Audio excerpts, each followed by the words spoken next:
ये हम सुदनहम जो टाउन है इसके पास से गुजर रहे हैं और साथ फालून भी इसी तरफ है। ये भी एक बहुत खूबसूरत टाउन है और जो साहिल समुंदर के बिल्कुल साथ है और इसकी तारीख तकरीबन 4 सदियाँ पुरानी है। तो यहीं से गुजरते हुए अब हम जो है आगे सुनसवाल की तरफ जा रहे हैं।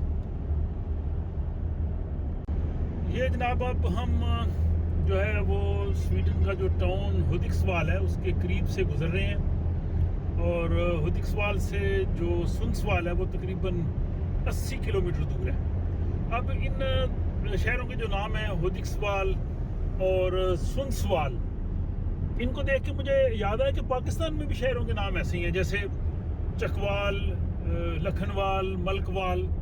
तो शायद ये ही कोई ऐसी रीज़न हो। आप भी कई शहरों के नाम जानते होंगे पाकिस्तान में जिनके नाम के साथ वाल आता है, या अगर स्वीडन के और कई टाउन्स हैं जिनके नाम आप जानते हो जो इसी वज़न पे हों वाल, तो वो कमेंट सेक्शन में ज़रूर लिखिए ताकि बाकी दोस्तों की मालूमात में भी मज़ीद इजाफा हो। तो बहरहाल हम हुदिक्सवाल से गुजरते हुए सुनसवाल की जानब रवाना हुआ है।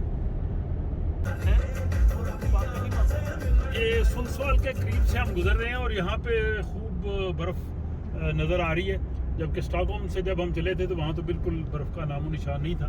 तो जो हम शुमाल की जानब जाएंगे ज़्यादा से ज़्यादा बर्फ़ जो है वो देखने को मिलेगी।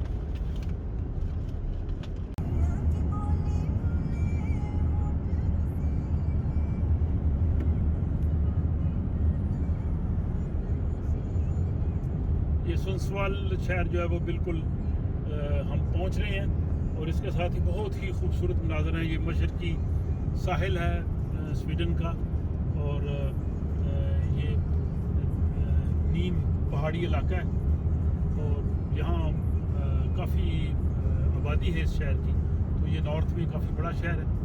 तो अभी हम इसके बारे में मज़ीद आपको आगे जाकर बताते हैं। ये जनाब 400 किलोमीटर का सफ़र तय करके स्टॉकहोम से हम सुनसवाल शहर पहुँचे हैं। अब यहाँ थोड़ी देर रुकेंगे और कॉफ़ी वगैरह पीने के बाद अपना सफ़र जारी रखेंगे।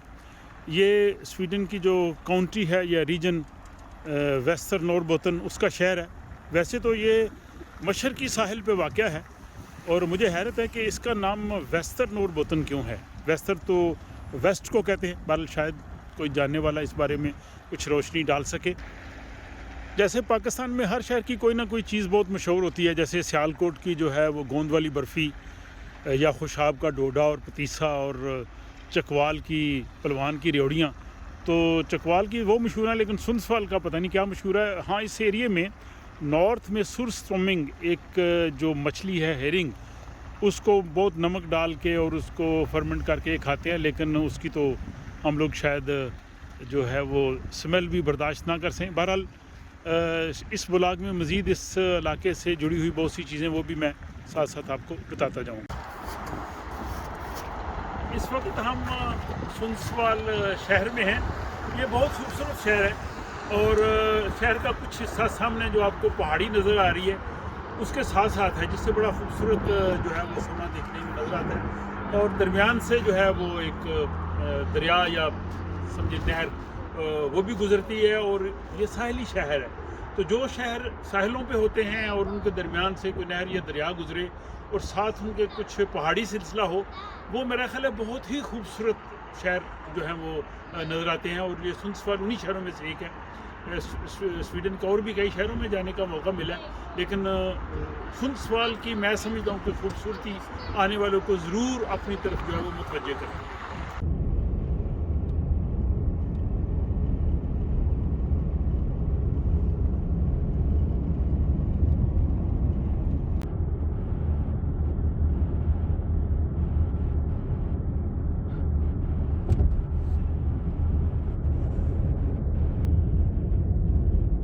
इस वक्त हम स्वीडन के बहुत ही खूबसूरत साहिली शहर हैर्नोसंद से गुज़र रहे हैं। ये होगा कोस्टन या हाई कोस्ट पे वाक़या है।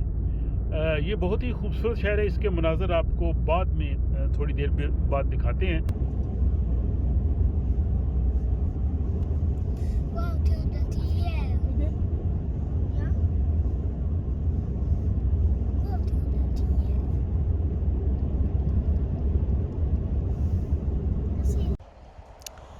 ये होगा कोस्टन या हाई कोस्ट का ब्रिज है। बहुत ही खूबसूरत ये ब्रिज है और बहुत ही खूबसूरत यहाँ पे मनाज़र हैं। और ये जो स्वीडन का होगा कोस्ट या इसको हाई कोस्ट कहते हैं, चूँकि यहाँ पे छोटी छोटी पहाड़ियाँ हैं और ये जो समुंदर का साहली इलाका है ये बहुत ही खूबसूरत है। और इसको यूनेस्को ने आलमी सकाफ़ती विरसा यानी वर्ल्ड हेरिटेज में शामिल किया हुआ है। इसके साथ ही ये यहाँ पे एक होटल है यहाँ पे ठहरने के लिए, जिससे इस पूरे इलाके के खूबसूरत मनाज़र देखे जा सकते हैं।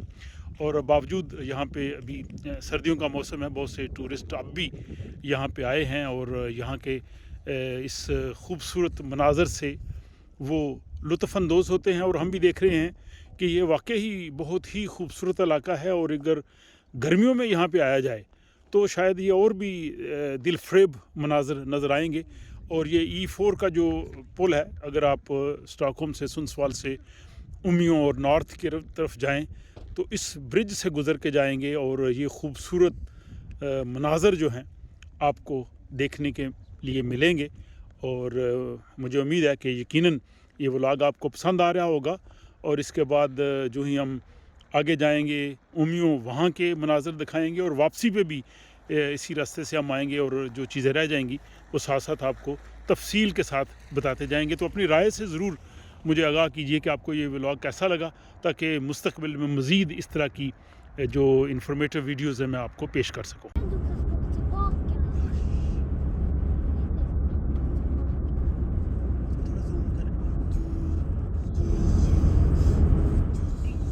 जूम करके तो नीचे करना।